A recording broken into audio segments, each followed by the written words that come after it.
नमस्कार, मी नेहा महाराष्ट्र व्लॉग्समध्ये तुमच्या सर्वांचं स्वागत करते। आज आपण रव्याचा उपमा बनवणार आहोत।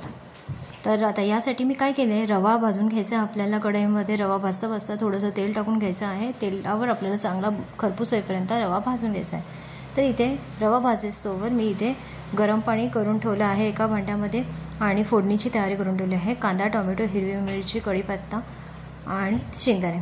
तर अशा प्रकारे रवा चांगला भाजून झाला आहे। तो आता आपण डिशमध्ये काढून घेणार आहोत एका।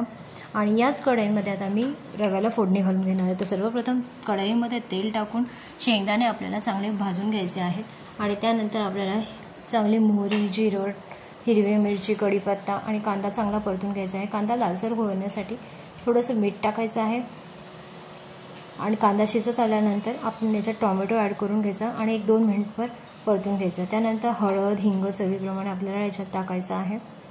उकळलेलं जे पाणी आहे ते उकळलेलं पाणी आपण आता ओतून घेणार आहोत याच्यात। पाण्याला चांगली उकळी फुटली की आपण जो भाजलेला रवा आहे तो याच्यामध्ये टाकून घ्यायचा आहे आणि सतत हलवत राहायचं आहे। 1-2 मिनिटासाठी व्यवस्थित हलवायचं आहे। पाणी टाकताना फक्त सावकाशरित्या पाणी टाकायचं, कारण ते अंगावर रवा टाकताना अंगावर, हातावर उडवू शकण्याची चान्सेस असतात।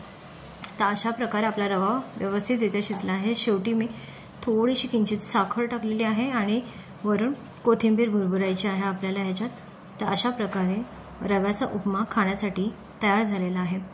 तर ही रेसिपी तुम्हाला कशी वाटली ते कमेंट करून सांगा। जर नवीन शिकणारे असाल, तुम्ही नवीन पहिल्यांदाच करणार असाल तर अशा प्रकारे नक्की करून बघा। खूप इझी आहे, सोपी रेसिपी आहे। जर माझ्या चॅनलवर नवीन असाल तर प्लीज चॅनलला सबस्क्राईब करायला विसरू नका। जर तुमचे नातेवाईक, तुमचे फॅमिली मेंबर्स कोणी असतील तर त्यांना पण ही रेसिपी नक्की शेअर करा। Thank you so much.